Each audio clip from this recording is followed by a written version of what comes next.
Great stuff. I have to say, BBC America is putting on some of the best science fiction programming on television.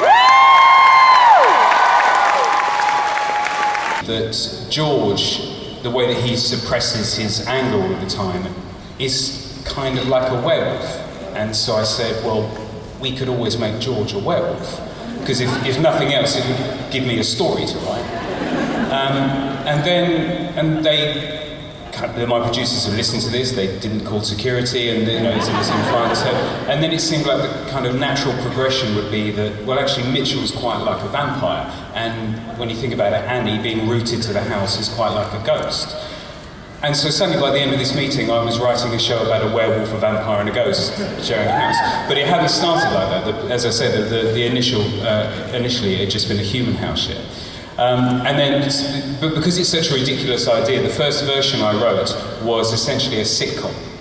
A definitely brother-sistery kind of relationship, and there's a bit of squabbling that goes on in the beginning. George is a bit put out that he has to pay rent for two when there's three of us there. Very insensitive to the fact that I'm a ghost. Well, it's a character, it's not me. Give me a really dirty look. You built the sympathy card and took it all personal, so... so at that point, I think that's the point in which they kind of put their differences aside and just accept that for whatever reason, however it happened, they both got their conditions to deal with, and actually when it comes down to it, they only have each other, and it really binds them. After that scene, I think something shifts in George where he can just see Annie and sympathise with her, and ends up being really there for her, and their relationship is really a lovely one to watch, because they just get really close and supportive, and that's the moment when the characters really bond, isn't it? Yeah, it's when they really connect, because before that they found each other increasingly annoying more and more, and then at that moment they realised each other was kind of in the same situation. Yeah, definitely. Be dead and stay as young and beautiful as they are now, whereas I'm going to go even more grey and bald and hideous. And, oh, stop it, you guys! It's too much.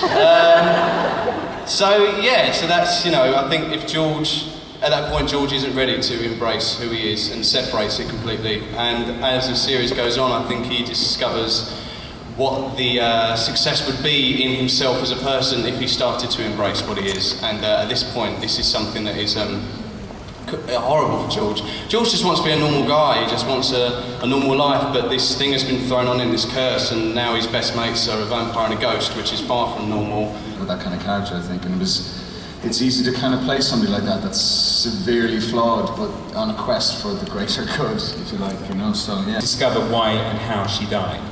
And then, which she does about halfway through the series, and because she believes that when she's done that, she'll be able to move on and complete her journey.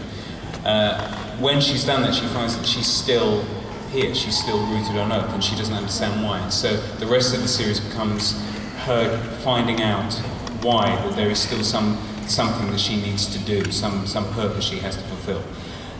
For George, For George, he's always been somebody who compartmentalises his life, who everything is very rigidly structured, everything is kept separate.